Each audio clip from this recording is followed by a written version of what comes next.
आत्ता मिळाली लिंक, मी बघाचपासून शोधतेय. म्हणून मला उशीर झाला जॉइन व्हायला. नाही, ऑन टाईम आहेत मॅडम. 1-2 मिनिटं हां, नेटवर्क पण इश्यू. नाही, नाही, असं नाही नेटवर्क इश्यू. मी 55 पासून लिंक शोधत होते, पण मला नाही मिळाली लिंक. आत्ता मिळाली जस्ट 1 मिनिटापूर्वी. काहीतरी गडबड झाली असेल, पण ठीक आहे, हरकत नाही. तुम्ही सगळ्यांनी जरा प्रेम दादा ऑन करा. व्हिडिओ सुचिता कोण आहे ती? स्वप्नाली, उत्कर्ष, वाह! वाह! छान. आज सगळेजण आलेले आहेत छानपैकी. वाह! खूप छान. सगळ्यांनी नोट्स वगैरे काही जणांनी दिली आहेत, काही जणांनी नाही दिली आहेत. तर ते जरा एकदा व्यवस्थित करून बघा. मॅम, मी सेंड केलंय, पण नाही येणे दाखवत. येस नाही करत. ते विचार काय झालं? हो.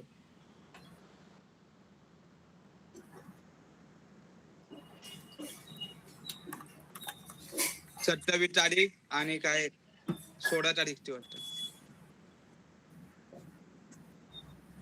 बघा नंतर प्रतीक्षा जरा बघून त्याला हे दे. वापस सेंड करतो एकदा. नाही, नाही, बघा तुम्ही. आलं असेल, काहीतरी गडबड झाली असेल. पण आता सगळ्यांनी नोट्स, मुख्य म्हणजे तुम्हाला सवय लागणं गरजेचं होतं. तुम्हाला सगळ्यांना आता नोट्सची सवय लागली. आणि आता तुम्ही विसरणार नाही ती सवय. सगळ्यांनी नोट्सची सवय ठेवा. म्हणजे अभ्यास करताना ना, परीक्षेच्या वेळेला अभ्यास करताना तुम्हाला जड नाही जाणार. रोजच्या रोज नोट्स काढल्या ना, की मग जड नाही जात आणि आपल्याला ते आठवत राहतं. कारण आपण जेव्हा नोट्स काढतो ना, तेव्हा आपण काय करतो? वाचतो, मग विचार करतो, मग स्वतःशी बोलतो आणि मग लिहितो. म्हणजे एका नोट्स काढताना 4 वेळा रिव्हिजन होते आपली, है ना? त्यामुळे नेहमी अभ्यास लिहून करायचा. ओके. लिहून अभ्यास केला ना, की आपल्याला बोलता येतं, वाचता येतं, लिहिता येतं, आणि हाताला सवय लागते. नाहीतर मग हात राहतो आपला लिहिता लिहिता. ठीक आहे. तर जरा सवय करा सगळ्याची, जास्त नाही त्रास होणार. पण तरी सुद्धा एक माझं कर्तव्य आहे ना, शिक्षिका म्हणून सांगायचं. तर मी सांगते तुम्हाला आपली. चला, आजचं चालू कर. ऍक्च्युली आजचा जो विषय आहे ना, हा चालू कर. आजचा विषय ना माझ्या खूप आवडीचा विषय आणि मी तो इतक्या वेळेला घेतलेला आहे. इव्हन प्रतीक्षाला पण माहित असेल, की मी JSS मध्ये पण तो खूप वेळा घेते विषय. कम्युनिकेशन स्किल्स नावाचा. कारण की माझं ना इंटरनॅशनल लेवलचं ट्रेनिंग झालंय. तर तुम्हाला कधी म्हणजे तुम्हाला पण त्याचा उपयोग होईल आणि तुम्हाला कुणाकडे सांगायचं असेल, काही करायचं असेल, तर तुम्ही निश्चितपणे मला बोलावलं किंवा फोनवरती जरी सांगितलं तरी सुद्धा मी तुम्हाला त्याचा हे करून देईन आणि तुम्ही सुद्धा घेऊ शकाल म्हणजे तो अभ्यास. पण मला ना असं ऑनलाईन घेण्याच्या ऐवजी ना तो प्रत्यक्ष घेतला असता तर खूप मजा आली असती. पण लावा मग मॅडम प्रत्यक्ष. हा प्रत्यक्षात स्टार्ट करा. कधी मला नाही माहिती. ते प्रतीक्षा करते ना, मला ती ऑर्डर देते, मी फॉलो करते. हो ना प्रतीक्षा? नाही, करूया करूया.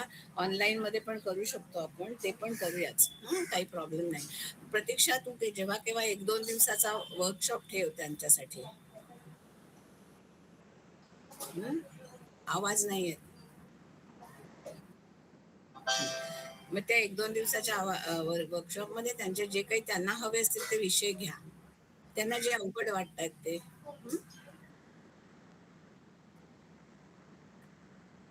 हं,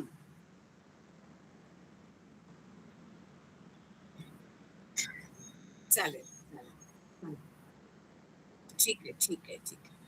15 ऑगस्टच्या अलीकडे पलीकडे मी येणारच आहे ॲक्चुअली. 15 ऑगस्टला आहे ना, तर त्याच्या अलीकडे किंवा कधी एखाद्या दिवशी जर का तुम्ही ठेवलंत लेक्चर, तर मी येईन 2 दिवसाचं किंवा कसंही जसं सगळ्यांना सोयीस्कर असेल तसं करा. मी असं काही म्हणत नाही अमुकच दिवशी. मी जेव्हा पाहिजे तेव्हा मी येईन. तो काही प्रश्न नाहीये. मला तर नेहमीच आवडेल तुमच्या सगळ्यांबरोबर गप्पा मारायला. पण मी सांगितलेलं काम तुम्ही करत नाही आहात. तुम्ही एक-एक विद्यार्थ्याला तरी सांगा ना, हे कोर्स करा असं. मॅडम सांगितलंय नेक्स्ट ॲडमिशनसाठी पण आपण तयार केलेले आहेत. हां. अ, अ, तेजस्विनी मॅम, स्मृती पाळंदे आहेत ना महाडच्या, त्या फायनल देतील बघा ॲडमिशन.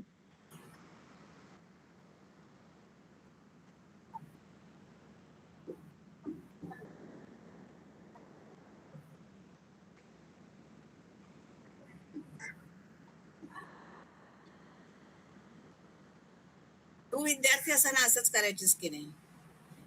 मी तुला किती वेळा सांगायची, प्रतीक्षा लक्ष दे, प्रतीक्षा लक्ष दे, सांगायची की नाही? मग विद्यार्थी असेच असतात. शिक्षकांनीच त्यांना आणि म्हणून तुला जी विद्यार्थिनी सपोर्ट करते ना, असं सांगते ना, तिला पुढच्या वेळेला लेक्चर दे. ती लेक्चर घेईल.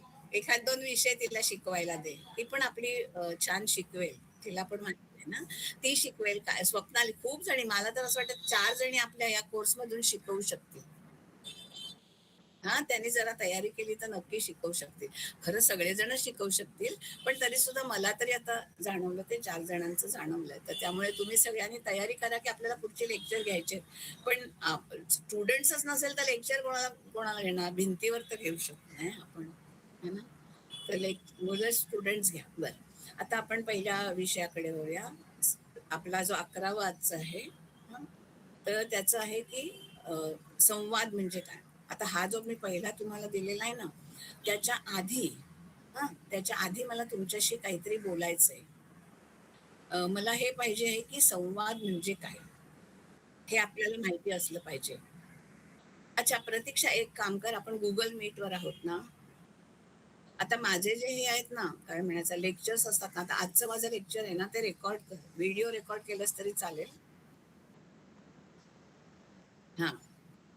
आणि म्हणजे मग काय होईल माहितीये का, आपण जे हे करतो ना, Instaवर टाकत जा दर रविवारी किंवा सोमवारी ऍडमिशन्स ओपन म्हणून. म्हणजे काय, माझं लेक्चर, दिगंबर साहेबांचा लेक्चर, सरांचा लेक्चर, अशी जी सरांचं लेक्चर, असं थोडी थोडी ना 2-2 मिनिटाची रील करा आणि ती Instaवर सगळीकडे टाका. कारण आपला स्प्रेड खूप मोठा आहे ना. आणि मला पण त्याच्यामध्ये मार्क करा, म्हणजे माझ्या पण सगळ्या ह्यांच्यामध्ये जातील. हं, की असे कोर्सेस आहेत आणि ऑनलाईन आहेत, तर तुम्ही ऍडमिशन घ्या. हं. तर अशी छोटी-छोटी 2-2 मिनिटाची रील तुम्ही केली तर त्याचा उपयोग चांगला होईल. ठीक आहे. तर आता आपण चालू करूया आपलं लेक्चर. तर मला एक गोष्ट सांगा, संवाद म्हणजे काय? पीपीटी दाखव हां, प्रतीक्षा. संवाद म्हणजे काय? तर त्याच्यासाठी माणूस जनावरापासून का वेगळा आहे? कारण माणसाने वाणी ना, हे जे आहे ना आपलं स्वरयंत्र, हं? स्वरयंत्र जे आहे ना आपलं, व्होकल बॉक्स, तो डेव्हलप झाला. बाकीच्यांचा पण झाला, पण आपल्या इतका नाही झाला. आणि त्यांच्या ज्या आहेत ना, त्यांचं जे बोलणं आहे ते संवेदनानी होतं. त्यांना व्यक्त करायला म्हणजे थोड्याशा अडचणी असतात. सगळं पूर्ण त्या नाही हे करू शकत. पण आपण कसं आहे, आपल्याला जे मनामध्ये येतं, जे आपण विचार करतो, 2 गोष्टी आहेत. एक मन असतं आणि एक बुद्धी असते. आपल्या ब्रेनचे 2 पार्ट असतात. वन इज काय, थिंकिंग ब्रेन, म्हणजे जो आपण विचार करतो, तो भावनात्मक. आणि दुसरा म्हणजे काय, जो वास्तववादी म्हणजे बुद्धीचा ब्रेन, जो अनॅलिटिकल ब्रेन असं म्हणतात. तर आपण काय करतो, आपल्या मनामध्ये भावना येतात, बरोबर, आणि त्यानंतर आपण त्या बुद्धीकडे पोहोचवतो आणि बुद्धीकडनं मग त्या तोंडात येतात आणि तोंडामधनं जातात. तर आम्ही जेव्हा शिकलो ना, तेव्हा आम्हाला लोक नेहमी सांगायची की विद्यार्थ्यांना सांगायची की बघा, तुमच्या डोक्यापासून तोंडाला टेपर्यंत मध्ये किती अवयव आहेत, कान नाक आहेत ना, ते फिल्टर आहेत, फिल्टर, चाळणी आहे ती. म्हणजे तुमच्या डोक्यात जे येईल ना, ते ताबडतोब बोलून नाही टाकायचं, फिल्टर करायचं. तुम्ही ते म्हणजे त्याचा वास घ्यायचा, की आपण हे बोललो तर काय होईल, त्याचा वास आपल्याला आला पाहिजे. आणि दुसरं म्हणजे आपण काहीतरी ऐकलेलं पण असतं ना, तर ते ऐकल्याचा परिणाम त्याच्यावर, ऐकल्यानंतर त्याच्याशी ते रिलेट करायचं. की कोणीतरी मला असं सांगितलं होतं, मग आपण बोलल्यावर जर जे काय होईल ते रिलेट केल्यानंतर जे उरलेलं जे चांगलं असतं ना, त्याला गाळसाळ काढून टाकायचा भावनांमधला. हं? आणि मग बोलायचं. आणि ती जी चाळण आहे ना, ती आपल्या तोंडात असली पाहिजे. मगच आपण चांगल्या रीतीने बोलू शकतो. पण एकातर्फी बोलणं हे संवादाचं लक्षण नाही. त्याला काय म्हणतात? वाणी. हं? विचार आणि वाणी याचं कोऑर्डिनेशन करून आपण बोलतो. पण समोरच्या माणसाशी आपण जेव्हा बोलतो किंवा अनेक माणसांशी जेव्हा बोलतो, त्यावेळेला ते काय होतं माहितीये का? ते होतं भाषण. आता बघा, वाणी म्हणजे आपण बोलतो तेव्हा समोर माणूस असलाच पाहिजे असं नाही. आपण आरशाकडे बघून सुद्धा बोलू शकतो. नंतर समोर खूप खूप माणसं असतात. 1 असतं, 10 असतात, किती माणसं असतात. तर त्यांच्याकडे आपण त्यांच्या समोर आपण बोललो, की काय होतं भाषण. आपल्याला आपल्याला माहीत असेल, आपण क्लासरूम टीचिंग हा विषय ऐकला असेल किंवा मी आता तुम्हाला सांगते. ते एकतर्फी सांगणं आहे ना. कधी-कधी मी तुम्हाला सांगते, की तुम्ही मला उत्तर द्या किंवा करा. पण अन्यथा ते एकतर्फी सांगणं आहे. त्याला म्हणतात भाषण. ओके. त्यावेळेला मी आणि तुम्ही दोन्ही एकदम समोरासमोर बोलता. हं? त्यावेळेला काय म्हणतात संवाद. तर संवाद म्हणजे काय? संवादामध्ये एकापेक्षा जास्त माणसांची गरज असते. एकच माणूस संवाद नाही करू शकत किंवा एकच माणूस स्वतःच्या मनाशी संवाद करू शकतो. आत्मसंवाद. आपणच आपल्या मनाला पटवतो. आपणच आपल्या बुद्धीने विचार करतो. आपणच करतो. अरे, आपण कधी-कधी लिहितो. त्या लिहिल्यानंतर आपल्याला काय हवंय, काय नको ते कळतं. या सगळ्याचा गोष्ट म्हणजे आत्मसंवाद करायचा. तर संवादाचे खूप सारे प्रकार आहेत. ते तुम्हाला इथे त्यांनी दिलेले नाहीयेत. पण मी तुम्हाला आता सांगितलं. कळलं की नाही? तर संवादामध्ये 2 महत्त्वाचे घटक असतात. एक म्हणजे बोलणे आणि दुसरं म्हणजे ऐकणे. हे दृश्य घटक आहेत आणि अदृश्य घटक कोणते आहेत? विचार. बरोबर आहे. त्यामुळे असं हे कुठची पण गोष्ट जर का बॅलन्स करायची असेल ना, जर का त्याचा तोल सांभाळायचा असेल, तर तुम्हाला माहिती आहे 2 पायावरती तोल सांभाळता येतो. पण आपले पाय फ्लॅट असतात म्हणून. नाहीतर कमीत कमी 3 तरी त्याला हे स्तंभ लागतात. पायी.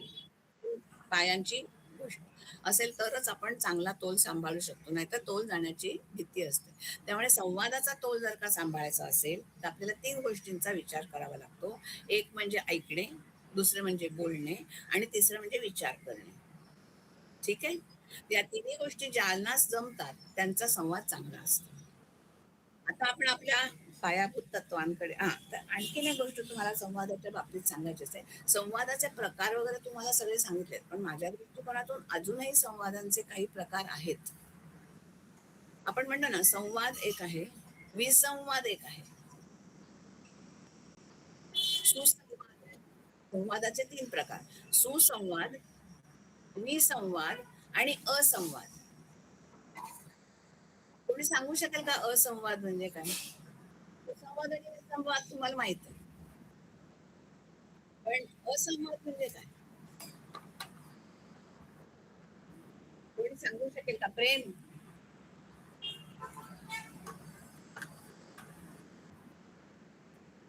असंवाद म्हणजे काय? अच्छा, सुसंवाद म्हणजे काय? Healthy communication. चांगलं बोलणं, एकमेकांशी चांगलं बोलणं. ओके. त्यानं म्हणजे आपण म्हणतो प्रभावीपणे बोलणं. ओके. दुसरं आहे विसंवाद. विसंवाद म्हणजे काय? संवाद असणं, पण त्याच्यामध्ये हेल्दी नाही, पण काहीतरी रोष किंवा भांडण. निगेटिव्हिटी हं. या टाइप. म्हणजे भांडण ना? हां, विसंवाद भांडण. हां, भांडण म्हणजे मतभिन्नता. मतभेद. बरोबर?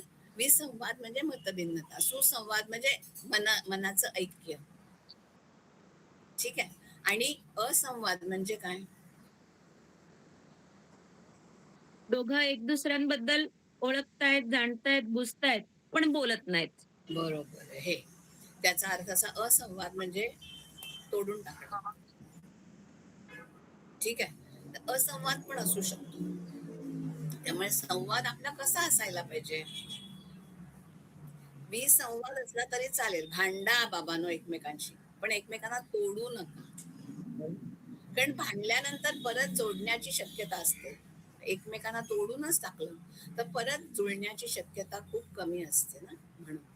हं? हे लक्षात ठेवायचं सर्वांनी. ठीक आहे. तर असे 3 प्रकार आपण बघितले. आता आपण पायाभूत तत्वांकडे वळूया. जे तुम्हाला हे जे मी आता सांगितलं ना, ते काही परीक्षेत विचारतील असं नाही. ते तुमच्या अभ्यासासाठी आहे. म्हणजे तुम्हाला जो दिलेला सिलेबस आहे, तो चांगल्या रीतीने समजावा म्हणून हे तुम्हाला सांगितलं. कळलं? सिलेबस आहे त्याच्याकडे आता आपण वळूया. तर संवादाची पायाभूत तत्वे कोणती आहेत? हे आपल्याकडे माहीत असलं पाहिजे.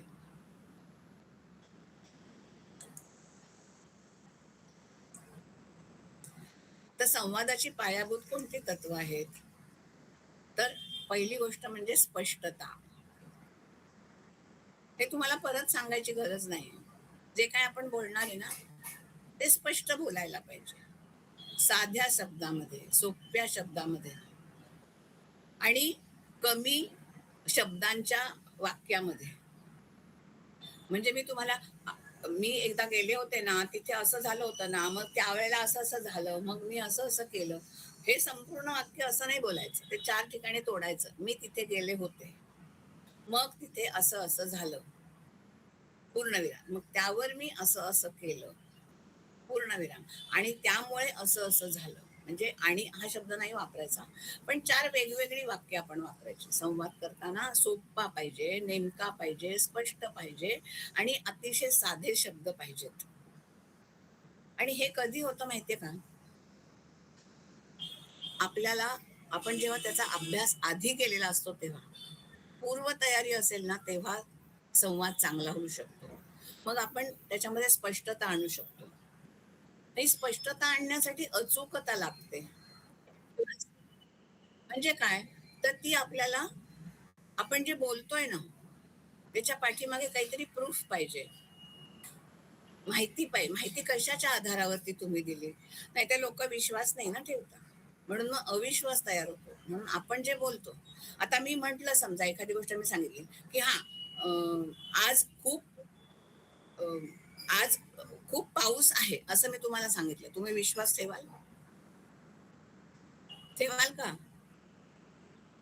नाही ठेवणार ना. कारण तुम्हाला ऊन दिसतंय ना बाहेर. मग ऊन दिसतंय आणि तुम्हाला ऊन दिसतंय आणि मी सांगितलं पाऊस आहे. आत्ता इथे पाऊस आहे. तर तुम्ही नाही विश्वास ठेवत त्या गोष्टीवर. कारण की ती माहिती चुकीची आहे. हं. तर चुकीची माहिती असून चालत नाही.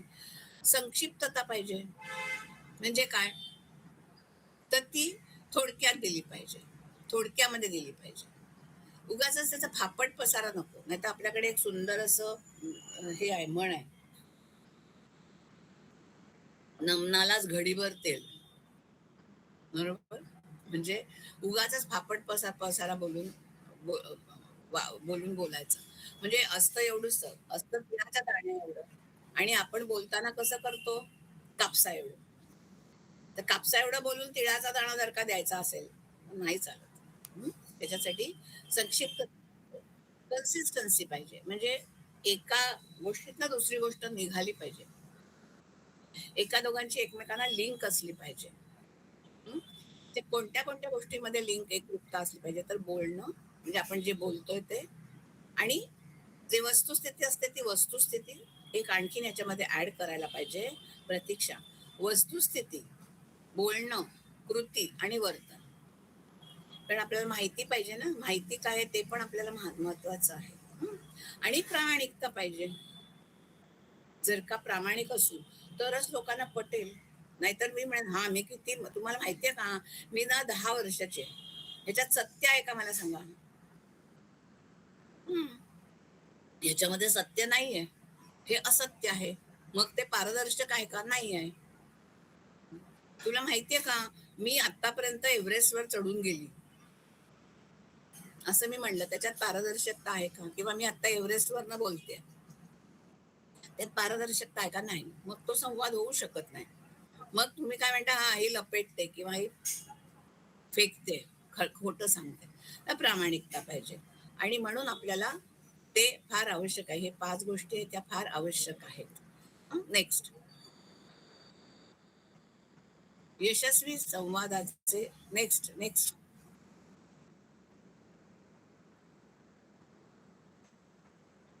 प्रभावी संवादाचे प्रकार. ऍक्च्युली ह्याच्यामधून ना खूप सारे प्रकार आहेत. आम्ही जे शिकलो ना त्याच्यात खूप सारे संवादाचे प्रकार आहेत. पण तुम्हाला थोडक्यातच लिहिलेले आहेत. एक म्हणजे मौखिक संवाद म्हणजे आपण जे बोलतो. आतापर्यंत संवाद हा फक्त तोंडाने बोलण्याचा भाग आहे असं आपल्याला माहित होतं. हं. पण तेवढंच नाहीये. तर अमौखिक संवाद पण असतात. म्हणजे कशावरनं? मी बोलतेय. पण आता तुम्हाला हे बघा आपण अभिनय हा संवाद आहे की नाही? आहे ना? मग त्यावेळेला अभिनयातनं म्हणजे वाचिक संवाद असतो जो मौखिक असतो आणि आपल्या चेहऱ्यावरती असतो तो संवाद वेगळा असतो. आता त्या संवादामध्ये तुम्हाला मी उदाहरण म्हणून सांगते वेगवेगळ्या प्रकारचं. तुमच्याकडे नोट्स आहेत त्याच्यामुळे तुम्हाला मी त्याच नोट्स परत परत बोलण्यात काही अर्थ नाही. तर तुम्हाला अमौखिक संवादाचं एक उदाहरण सांगते. अमौखिक संवाद म्हणजे काय? तर आपण जे बोलतो ते न बोलता पण आपण चेहऱ्यावरती दाखवू शकतो.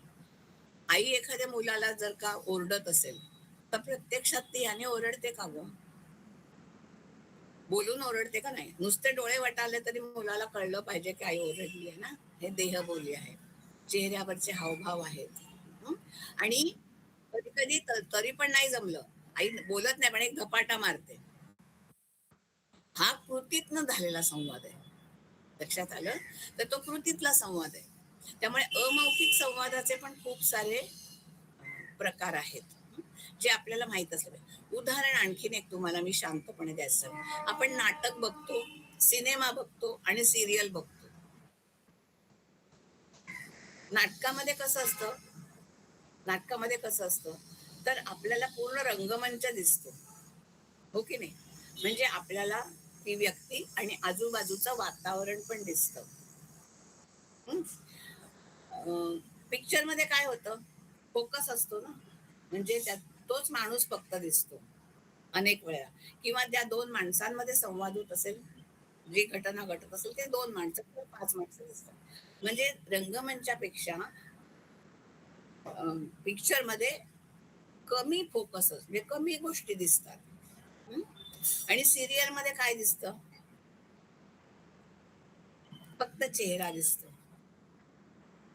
आणि म्हणून तुम्ही बघितलत ना तर एखादी गोष्ट घडली त्याच्यानंतर वेगवेगळ्या माणसांच्या प्रतिक्रिया एका पाठोपाठ एक येतात एकदम नाही दिसत कारण की त्याचा आवाका लहान आहे त्यामुळे आपण कुठे बोलतो आहोत हं? ते आता मी जर का तुमच्या समोर उभी राहून बोलत असते तर माझे पाय माझं शरीर माझे हात हं? या सगळ्याचा परिणाम झाला असता पण आता मी कशी बोलतेय तर फक्त इमेज मधून बोलते ना चित्रातनं बोलते त्याच्यामुळे माझे हावभाव आहेत ना तोंडी मी जे बोलते तेच तुमच्यापर्यंत पोहोचणार आहे तर त्यामुळे हा जो संवाद आहे तो जास्त मौखिक असेल पण माझ्या चेहऱ्यावरचे हावभाव जे आहेत ते तुम्हाला माझ्या मनात काय चाललेलं आहे ते दाखवून देतात हं? तिसरा आहे लिखित संवाद आपण पत्रलेखन करत असू पूर्वी आता लिखित संवादाचे कोणते कोणते भाग आहेत मला सांगा ईमेल आहे, है ना दिलेला आहे. अहवाल आहे, नोट्स आहेत. आता तर सध्या जास्तच म्हणजे एस-एम-एस आहे किंवा WhatsApp आहे. मग त्या रिटर्न कम्युनिकेशन लिखित संवादाची पण एक वेगळी स्टाईल आहे. आणि आता जी नवीन-नवीन स्टाईल उपलब्ध झालेली आहे ना, त्याच्यामध्ये खूप साऱ्या नियमबाह्य गोष्टी आहेत. असं होतं ना, नियमबाह्य गोष्टी सुरुवातीला आपल्याला नियमबाह्य आहेत असं वाटतं. पण नंतर त्याच नियम होऊन जातात. म्हणजे आपण थँक्स हा शब्द वापरला हा ना तर थँक्सचं स्पेलिंग काय आहे किती अक्षरी शब्द आहे 6 अक्षरी शब्द आहे ओके THANKS थँक्स पण मला एक गोष्ट सांगा तुम्ही व्हॉट्सअपला टाकताना तेव्हा थँक्स कसं सांगता TH, TX, हा TY, TNX असं आपण म्हणतो ना TNX किंवा THX असं म्हणतो ना TY पण टाकतो आम्ही. हा TY हां. थँक्यू म्हणजे TY ओके म्हणजे थँक्यू ओके आता हे झालं म्हणजे आपण ही भाषा डेव्हलप केली हे लिखित भाषा डेव्हलप केली बरोबर की नाही? त्याचप्रमाणे तुम्हाला जर का असं म्हणायचं असेल की लिखित भाषेमध्ये तुम्हाला जर का म्हणायचं असेल की वेनसडे तर तुम्ही काय लिहिता पूर्ण लिहिता का Thursday THBAY Thursday okay happy birthday असं लिहायचंय तुम्हाला तर तुम्ही काय लिहिता HB डे, HBD HBडी. बरोबर HBD लिहिता म्हणजे आपण याचे शॉर्ट फॉर्म केलेत आणि तेच आपल्याला शब्द म्हणून वापरायला लागतात असं ओके हा शब्द आहे ओके आपण लिहितो ओके है ना ओके पण ओकेच्या पाठीमागचा काहीतरी वेगळाच शब्द आहे तो शोधून काढा OKAY असं त्याचं स्पेलिंग आहे, पण ओकेचा खरा अर्थ शब्द काय आहे म्हणजे आपण त्याचे संक्षिप्त रूप तयार करतो आणि ती लिखित संवादामध्ये वापरतो. तर यायची पण गरज पडत नाही. मग डिजिटल संवाद येतात. त्याच्यामध्ये अजून एक शब्द तुम्ही टाकू शकता, सिम्बॉलिक संवाद, चिन्हात्मक संवाद. म्हणजे कसं? तर उदाहरण द्यायचं झालं तर मी तुम्हाला देऊ शकते. ते म्हणजे तुम्ही वोटिंग केलंय ना? मतदान केलंय का? मतदान केलंय ना? मग तुम्ही कशावरती शिक्का मारता किंवा बटन दाबता? सिम्बॉलवर म्हणजे चित्रावर ना. मग तो सिम्बॉल आपल्याला सांगतो काहीतरी. आता हे आपण असं केलं म्हणजे काय? All the best. All the best, thumbs up. मग त्याचे आता तर नवीन नवीन पद्धतीने जी एक सुंदर भाषा तयार झालेली आहे, ती म्हणजे इमोजीची भाषा. तुम्ही विचार करा, तुम्ही नाहीतरी सगळं एक्सप्लोर करता ना, त्याच्यामध्ये एक्सप्लोर करा की इमोजी कोणी डेव्हलप केले आणि कसे डेव्हलप केले. जपानी माणसांनी डेव्हलप केलेत इमोजी. ते कसे डेव्हलप झाले, ते कसे सर्वत्र पसरले. आता बघा, आपण सर्कल पूर्ण केलं. सुरुवातीला माणसं बोलत नसत, हं? हावभावाने बोलत. नंतर मग चित्रांनी बोलत, म्हणून चित्रलिपी असायची. मग लिखित लिपी आली. मग आता डिजिटल म्हणजे आपण काय म्हणतो चित्रफीत तशी आली. मग परत आता आपण कुठे आलो? लिखित मध्ये आलो, व्हॉट्सअप मध्ये. त्यानंतर आपण परत कुठे गेलो? चित्रलिपीत गेलो. आणि आता थोड्या दिवसांनी आपल्याला ती पण नाही माहिती पडणार. म्हणजे आपण जिथून सुरुवात केली, माणसाने तिथून गोल फिरून तिथेच आलो. त्याला व्हिज्युअल कम्युनिकेशन. मी आता तुमच्याशी जे करते आहे ते व्हिज्युअल कम्युनिकेशन आहे. त्यामुळे मी अन्य हा एक भाग टाकला. तर अन्यमध्ये विविध प्रकारचे संवाद कोणते कोणते असतात, कोणत्या पद्धतीने केले जातात, हे सुद्धा तुम्हाला त्याच्यामध्ये लिहिता येईल किंवा विचार त्याचा करता येईल. ही गोष्ट तुम्ही लक्षात ठेवा. नेक्स्ट, आता तुम्हाला मी एक फिल्म दाखवणार आहे. तर त्या फिल्म मध्ये तुम्हाला कळेल आणि तुम्हाला ते 7 शब्द दिलेत, 7C, ते तुम्ही लिहून ठेवायचे ना आपल्या कागदावरती. चालू कर.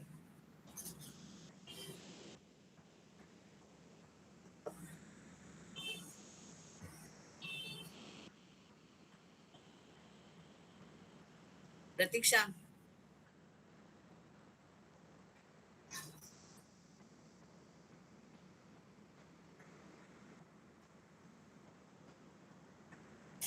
त्याच्यावर राईट क्लिक कर आणि ओपन लिंक कर. हम्म.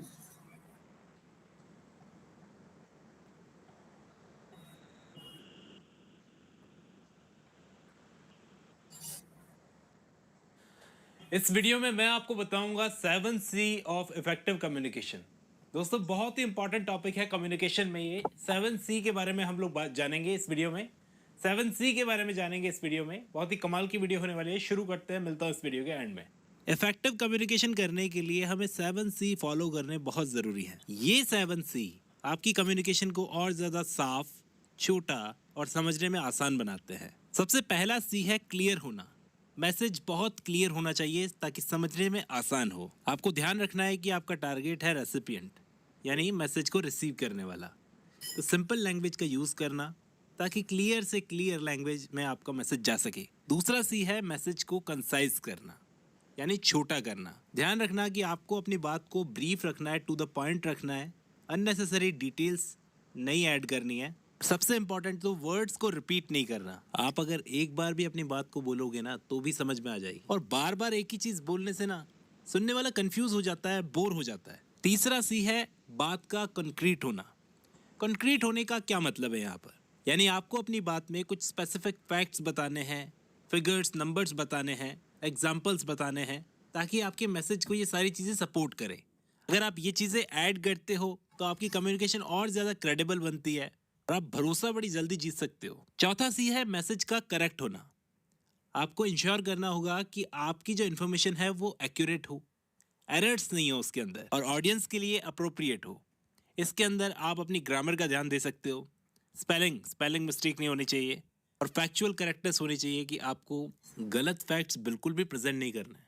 5वां सी है कोहेरेंट। दोस्तों ये इंपॉर्टेंट इसलिए है क्योंकि आपका मैसेज जो है लॉजिकल होना चाहिए, कंसिस्टेंट होना चाहिए, सारे पॉइंट्स जो भी हैं एक दूसरे से कनेक्ट करने चाहिए, आपकी कम्युनिकेशन फ्लो होनी चाहिए स्मूथली। इसलिए आपको बहुत काम करना होगा कि कहाँ कौन सा पॉइंट बोलना है और कहाँ कौन सा पॉइंट कनेक्ट होगा, ये चीज़ आपको पता होनी चाहिए ताकि ऑडियंस भी आपसे कनेक्ट कर सके। 6th सी है कंप्लीट। दोस्तों आपकी जो इन्फॉर्मेशन आप दे रहे हो वो इन्फॉर्मेशन सारे पॉइंट्स को कवर करनी चाहिए, कोई भी आधा अधूरा पॉइंट नहीं देना है हमें। जो भी सारी नेसेसरी इन्फॉर्मेशन रिक्वायर्ड है वो सब प्रोवाइड करवानी है, जैसे हु, व्हाट, व्हेन, वेयर, व्हाई, हाउ, कब, कैसे, कहाँ, क्यों, इन सब चीज़ों के जवाब आपके पास होने चाहिए। लास्ट सी है कॉर्टेसी। इसका मतलब होता है विनम्रता। आपको अपनी बात विनम्र तरीके से बतानी है। बी रेस्पेक्टफुल, बी पोलाइट। आपको सामने वाले से पोलाइटली बात कर रही हैं, उनकी फीलिंग्स, उनके पर्सपेक्टिव को बराबर मायने देने हैं। इसी लैंग्वेज को बिल्कुल अवॉइड करना है जो मिसअंडरस्टैंडिंग पैदा करे, जो ऑफेंड करे किसी को, वैसी लैंग्वेज को बिल्कुल अवॉइड करना है। अब थोड़ी और एक्स्ट्रा डिटेल्स देता हूँ।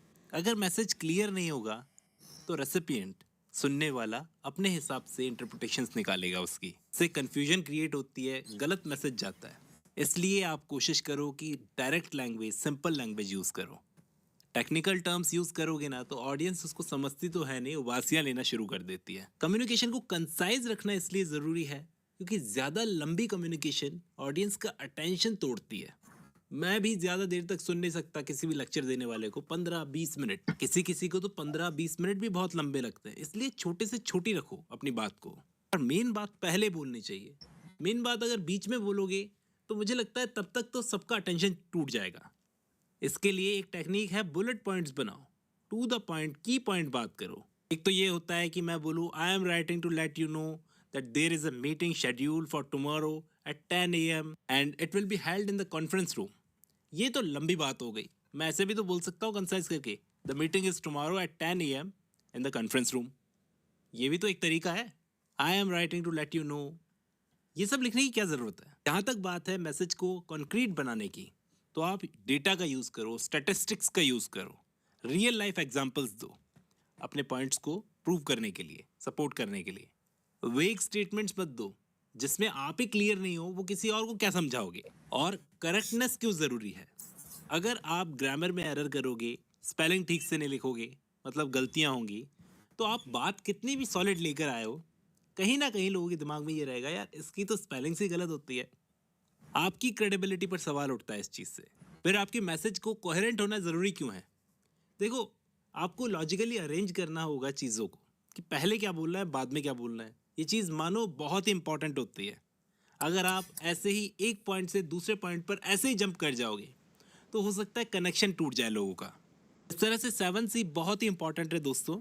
आपकी बात को ईजी टू अंडरस्टैंड बनाते हैं, इंगेजिंग बनाते हैं, कंसाइज बनाते हैं, क्रेडिबल बनाते हैं, एक्शनेबल बनाते हैं, रेस्पेक्टफुल बनाते हैं। कर रहा हूँ इस वीडियो से आपको 7C समझ में आया है। चलिए आज के लिए बस इतना ही। अब जब आपने ये वीडियो खत्म कर लिया तो मैं उम्मीद करता हूँ आपको 7C समझ में आए होंगे। चलिए प्रेझेंटेशन।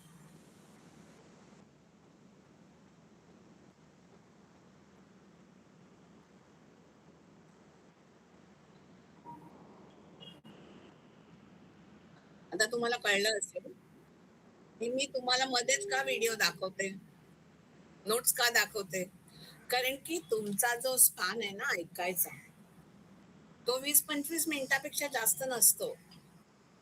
तुम्हाला तो कट करायचा असतो. हे स्किल आहे शिकवण्याचं. खेळ घ्यायचे मध्येच. एक ज्यावेळेला आपण संवाद करतो ना, त्यावेळेला काहीतरी त्याच्याकडून प्रश्न विचारायचे. कधी कधी खेळ घ्यायचे, कधी कधी फिल्म दाखवायची, कधी कधी जोक मारायचा. असं केल्यामुळे काय होतं माहिती का, संवाद असतो ना तो रुचकर तर होतोच, चांगला होतोच, पण त्यापेक्षा जास्त जो ऐकतो ना त्याला बोर होत नाही. ते महत्व. तर आता तुम्हाला हे 7 पॉइंट सगळे जे आहेत ते तुम्ही लिहिले. हा जो आहे ना हा युजीसीचा व्हिडिओ आहे. युजीसीने काही व्हिडिओज असतात ना ते दिलेले असतात मुलांना, रेफरन्स असतात ते. तर त्याच्यामध्ये तुम्ही हा विषय घेऊ शकता आणि त्याच्यामधला हा व्हिडिओ आहे. असे खूप सारे व्हिडिओज असतात. मला जे आवडतात किंवा मला जे तुम्हाला द्यायला योग्य वाटतात ते मी देत असते. ठीक आहे. आता आवश्यक कौशल्य, आता जे पुढचा जो पार्ट आहे ना, तो मी नाही सांगितला तरी तुम्हाला कळणारच आहे. कारण की तो अगदी साधा आहे आणि तो तुम्ही नेहमी वापरताय. एक तर ऍक्टिव्ह लिसनिंग, हे खूप जण आपण नाही वापरत. आता लिसनिंगचे पण वेगवेगळे प्रकार आहेत. पॅसिव्ह ऐकणे हा एक विषय आहे ना, ऐकणे हे एक विषय आणि कानावर पडतं हा दुसरा विषय. कानावर पडतं ते ओघाओघाने कानावर पडतं, त्याचा सुद्धा उपयोग होतो चांगला. लहान मुलं तर फार चांगल्या रीतीने त्याचा उपयोग करतात. तसं आपण ऍक्टिव्हली ऐकायला पाहिजे. समोरचा माणूस बोलतोय आणि आपण काहीतरी वेगळंच करतोय, मग समोरच्या माणसाला त्याच्यामध्ये इंटरेस्ट नाही राहणार. म्हणून ऍक्टिव्ह जे आहे ते फार महत्वाचं आहे, ते करणं गरजेचं असतं. सहानुभूती, सहानुभूती म्हणजे एम्पथी म्हणजे सहानुभूती हे बरोबर जरी असलं ना, तरी माझ्या दृष्टीने एम्पथी म्हणजे सहभावना असायला पाहिजे. म्हणजे त्याची भावना आणि आपली भावना ही एका लेवलवरती ठेवायला पाहिजे. म्हणून इथे लिहिले बघ, त्यांच्या जागी स्वतःला ठेवून विचार करायचा. देहबोली आपण बघितलं. त्याच्यासाठी काय काय करावं लागतं, तर म्हणजे कम्युनिकेशन स्किलमध्ये बॉडी लँग्वेज हा एक फार वेगळा विषय आहे, पण तो तुम्हाला तो नकोय. जस्ट तुम्हाला माहितीसाठी सांगते, की मी जर का बॉडी लँग्वेजचा उपयोग काहीतरी वेगळा केला, म्हणजे मी तुम्हाला सांगितलं की नमस्कार असं मला बोलायचं, मी तोंडाने नमस्कार बोलले आणि मारायची ऍक्शन केली तर चालेल का? नाही चालणार ना. म्हणजे आपली बॉडी लँग्वेज आपल्याला मॅचिंग झाली पाहिजे. प्रश्न विचारण्याची कला, आपण त्यांच्या, मी खूप प्रयत्न करते तुम्हाला प्रश्न विचारायचा. कारण माझ्या शिकवण्याच्या स्टाईलमध्ये अ, संवादात्मक स्टाईल आहे. म्हणजे काय, देवघेव आहे. अनेक वेळेला आपण काय करतो माहिती आहे? आपण एकदा बोलत असतो आणि पाठीमागे विचार पण करत असतो. म्हणजे आपण असं करतो ना, आता मी हे वाक्य बोलती आहे, पण पुढचं वाक्य मला काय बोलायचं आहे याचा आपण पाठीमागे विचार करत असतो. ठीक आहे. त्यावेळेला आपल्याला मध्ये श्वास घ्यायला फुरसत पाहिजे असते. तेव्हा प्रश्न हा एक चांगला उपाय आहे, टूल आहे. आणि योग्य प्रश्न जर का विचारला गेला तर माहिती पण देता येते. माहिती लक्षात ठेवण्यासाठी पण त्याचा उपयोग होतो.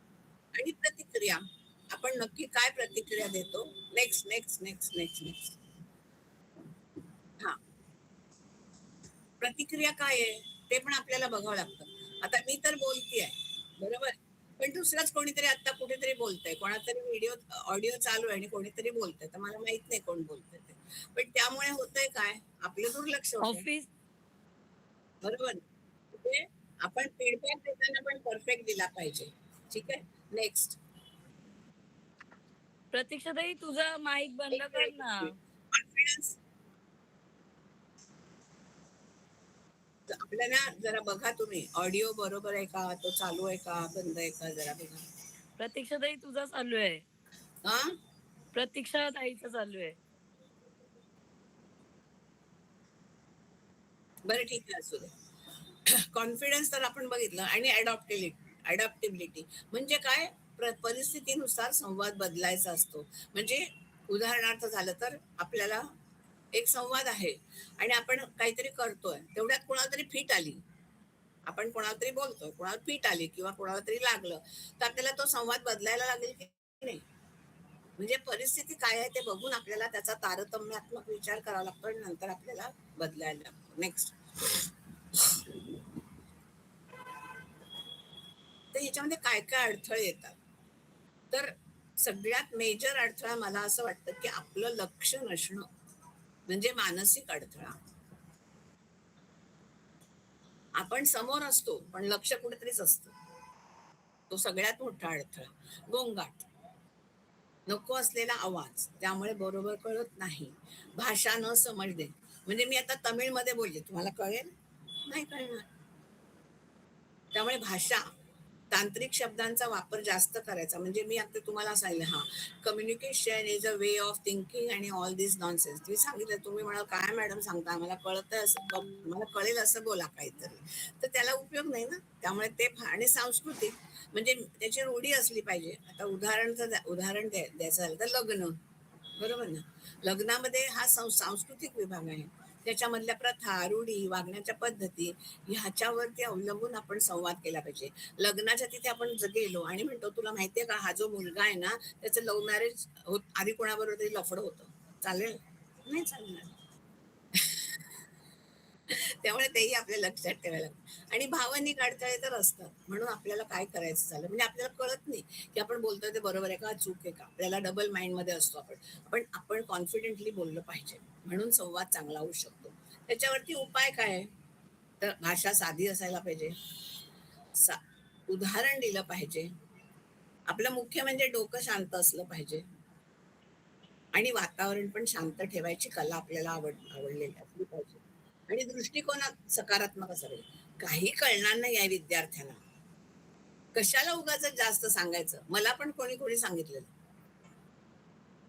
या विद्यार्थ्यांचं लक्षच नसतं. मॅडम तुम्ही जास्त सांगता. मग मी एकदा प्रतीक्षाला विचारलेलं, प्रतीक्षा मी खरंच खूप जास्त सांगते का गं? त्यांना नाही का समजत मी सांगितलेलं? तर ती म्हणली, "नाही, नाही मॅडम, ते उत्तर देत नाही म्हणजे असं नाही, उलट मला पण शिकायला मिळतं, सगळ्यांना शिकायला मिळतं." म्हणजे आपण दृष्टिकोन सकारात्मक ठेवला पाहिजे. आणि मी सकारात्मक दृष्टिकोन ठेवला म्हणून तुम्हाला माझं लेक्चर आवडतं. म्हणजे मी असं गृहीतच धरते की तुम्हाला माझं आवडतं. आवडतं ना? ठीक आहे, आवडेल, आवडेल. आवडतंच तुम्हाला माझं लेक्चर मला माहिती आहे म्हणून तुम्ही अगदी व्यवस्थित लेक्चर ऐकता आणि सगळ्या नोट्स वगैरे काढता. ठीक आहे. आता अडथळे तर आपण बघितले. त्यानंतर नेक्स्ट. त्याचे फायदे काय आहेत? फायदे तुम्हाला सांगायची काही गरजच नाही. तुम्हाला सर्वांना हे फायदे अगदी पूर्णतः माहिती आहेत. संवादामुळे काय होतं? सगळ्यात पहिल्यांदा म्हणजे जे आपले एकमेकांच्या बद्दलचे समज असतात ना, समज आणि गैरसमज ते निवळतात. संवाद हे म्हणजे काय माहितीये का, आपण पाण्यामध्ये तुरटी फिरवल्यावरती कसा सगळा गाळ खाली बसतो ना, तसं नातेसंबंधांमध्ये संवाद ही तुरटी आहे. त्यामुळे नको असलेले घटक सगळे खाली बसतात आणि वरती निखळ शंख छान असं पाणी राहतं. म्हणून संवाद हे नातेसंबंधांचा पाया आहे. विश्वास त्याच्यामुळे निर्माण होतो. नातेसंबंध म्हणजे फक्त मुलगा मुलगी किंवा आई बाप किंवा आई मुलगी किंवा आई मुलगा वडील मुलगी असं नाहीये. आपण आपले मित्र असतात एवढंच नाही तर सहयोगी असतात. एकाच एकाच ऑफिसमध्ये काम करणारे लोक असतात. इतकंच काय, आपण प्रवास पण एकत्र करतो ना, तर त्याच्यामध्ये पण खूप सारे लोक असतात की जे आपल्या बरोबर असतात. ते थोड्या काळासाठी असतात पण ते आपल्या बरोबर असतात. त्यांच्यामध्ये पण विश्वास असला पाहिजे आणि त्यांच्याशी पण नातं कसं असलं पाहिजे, थोडकंच असेल, तेवढ्या वेळापुरतंच असेल, पण निरोगी असलं पाहिजे, चांगलं असलं पाहिजे, सकारात्मक असलं पाहिजे. ते संवादामुळे होऊ शकतं. टीमवर्क आणि सहकार्य वाढतं. हे तर तुम्हाला सांगायची गरज नाही. तुम्ही सगळे सोशल फील्डमध्ये आहात. तुम्हाला माहिती आहे टीमवर्क म्हणजे काय. आता फुटबॉलचं उदाहरण मी तुम्हाला देते. आता सध्या फिफाचं चालू आहे ना, तर रोनाल्डो खरं म्हणजे उत्तम खेळाडू आहे फुटबॉलचा. माहितीये का रोनाल्डो? तुम्हाला माहित नसेल तर तुम्ही सर्च करा. रोनाल्डो पोर्तुगालचा खेळाडू आहे. आणि त्याचं आणि मेस्सी यांचं दोघांचं म्हणजे एकदम असं कट टू कट हे चालू आहे, की कोण जास्त चांगला खेळाडू. मेस्सी हा अर्जेंटिनाचा खेळाडू आहे आणि रोनाल्डो हा पोर्तुगालचा खेळाडू आहे. दोघंही अतिशय वाईट परिस्थितीमधनं वर आले. दोघंही अतिशय उत्तम आहेत. खूप छान खेळतात. स्किल आहे, कन्सिस्टन्सी आहे, मेहनत आहे. पण रोनाल्डोला आता तो रिटायर्ड झाला ह्या वेळेला, तर त्यावेळेला त्याला रडायला आलं कारण की त्याला असं वाटत होतं की एकदा तरी वर्ल्ड कप आपण पोर्तुगालला मिळवून दिला पाहिजे, पण त्याला तो देता आला नाही. आणि मेस्सीने नाही तर 3 वेळा वर्ल्ड कप जिंकला अर्जेंटिनाने. जेव्हा आपण विचार करतो तेव्हा असं लक्षात येतं की मेस्सी टीम मध्ये खेळतो, म्हणजे मेस्सीची जी टीम आहे ना बरोबरची, ती जास्त इफेक्टिव्ह आहे. त्यांचं एकमेकांचं कोऑर्डिनेशन आपण खेळताना बघितलं तर खूप चांगलं आहे. म्हणजे एकटा माणूस नाही जिंकू शकत. त्याच्या बरोबरची जर टीम त्यांच्या बरोबर असेल तर चांगलं जिंकू शकतो. म्हणजे मग सहकार्य वाढतं, समन्वय वाढतो आणि त्यामुळे जर का आपल्याला खूप चांगलं जिंकायचं असेल, म्हणजे रोनाल्डो बरोबर का जर का चांगली टीम असती तर त्यांनी सुद्धा जिंकले असते. वर्ल्ड कप बरोबर. आणखीन एक उदाहरण मी फिफाचंच देते. मला त्यांचं नाव नाही आठवतंय, पण आयव्हरी बेट म्हणून एक साऊथ आफ्रिकेचं बेट आहे. त्याच्यामध्ये यादवी युद्ध सुरू होतं. म्हणजे एकमेकांच्या घरा म्हणजे त्या छोटंसंच बेट आहे, पण त्याच्यामध्ये इतका प्रचंड मोठ्या प्रमाणावर दंगली सुरू होत्या. मग एक तिथे फुटबॉल प्लेयर आला, तो बाहेरून शिकून आला, पण त्याने असं लक्षात आलं की हे जर का आपल्याला संपवायचं असेल ना, तर आपल्याला फुटबॉल लोकांमध्ये शिकवला गेला पाहिजे, खेळ शिकवले गेले पाहिजेत, त्यांना खेळामध्ये पारंगत करायला पाहिजे. मग त्याने फुटबॉल शिकवायला सुरुवात केली आणि तो नंबर 1चा खेळाडू झाला.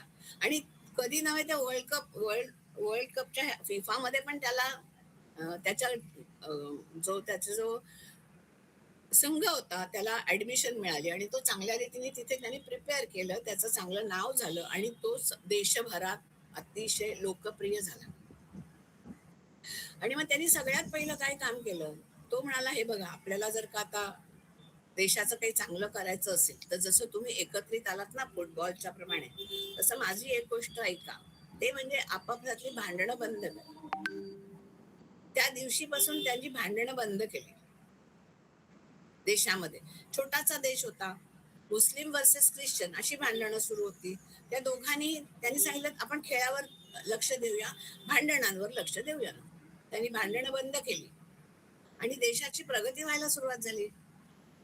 मग लोक त्याला म्हणायला लागले, आता तू तर खूप चांगला नेता आहेस, तर तू आता निवडून का येत नाही, तू राष्ट्राध्यक्ष हो.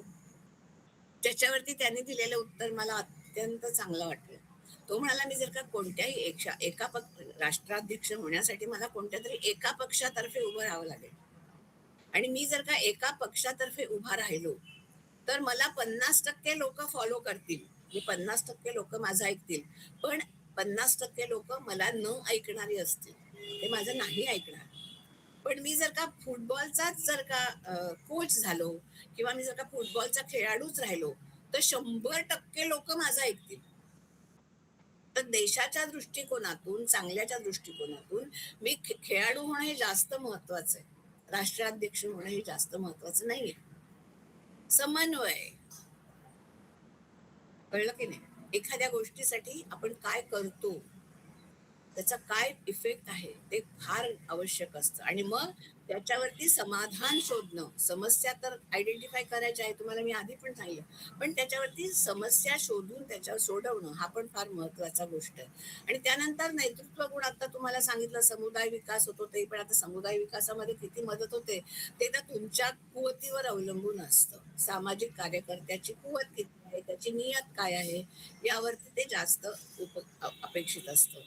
आता त्यानंतर आपण म्हणतो की आपण हे झाल्यानंतर तर नेक्स्ट संवादासाठी काही व्यवहार्य टिप्स, म्हणजे संवाद करताना काय काय करणं गरजेचं आहे.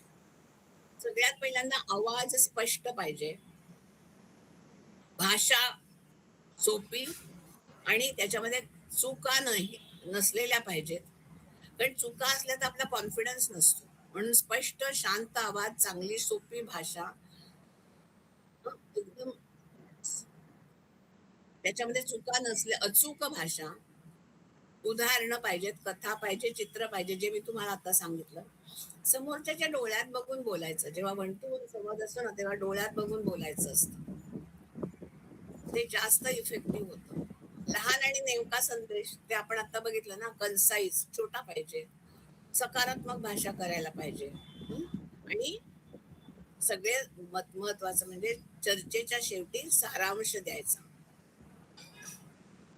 म्हणजे काय, आपण आतापर्यंत काय शिकलो त्याचा एक उत्तर द्यायचं, निष्कर्ष ज्याला आपण म्हणतो ते. आणि त्याच्यावरती प्रश्न कोणते कोणते आहेत ते करायचे.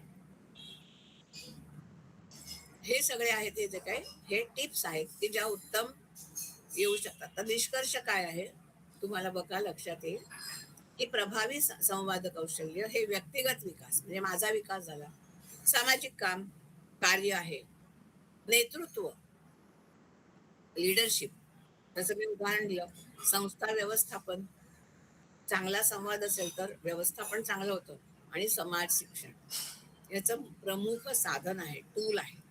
याचा उपयोग आपल्याला सर्व दृष्टीने झाला पाहिजे. ओके.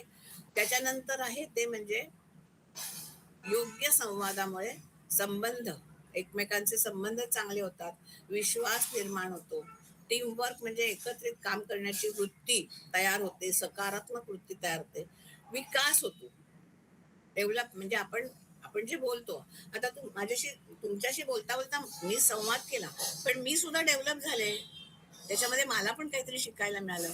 त्यामुळे विकास कधी होतो तेव्हा जास्तीत जास्त शिकायला मिळतं तेव्हा. आणि ते जे परिणाम होतात ना ते सकारात्मक आणि टिकाऊ असतात, म्हणजे ते जास्तीत जास्त वेळ टिकतात आणि सकारात्मक म्हणजे त्याच्यामधनं चांगलं निर्माण होणारे असे संवाद असतात. तर हा एकत्रित निष्कर्ष या गोष्टींचा आहे. आता मी ना नेहमी खेळ घेत असते, तर आपल्याकडे आता 5 मिनिटं आहेत अजून. हं? तुम्हाला आधी प्रश्न विचारायचे तर प्रश्न विचारा, पण आपण आता एक खेळ घेऊया. ठीक आहे. मी आता ना तुम्हाला एक किंवा प्रतीक्षा एक काम कर, अं, आपला एखादा कोणताही फोटो जनशिक्षणचा दाखव इथे समोर, कोणताही जनशिक्षणचा फोटो म्हणजे काम करतानाचा किंवा काही, पटकन दाखव. आधी सांगायला पाहिजे होतं पण मी नाही सांगितलं.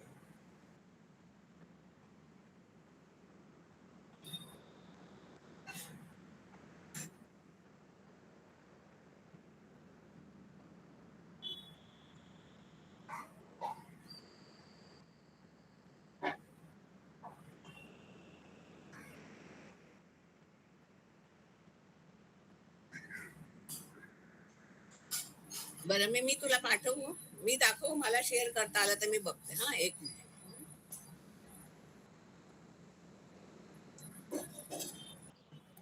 कमळ बघण्यावर. कमळ शब्दावर. कमळ. कमळ या शब्दावर, कारण आई आपलीच आहे, आपल्या बरोबर आहे. दाखवतोय आपण तिला, पण काय दाखवतोय? कमळ. त्यामुळे आपण बोलताना कसं बोलायचं, आई कमळ बघ. हा संवाद झाला.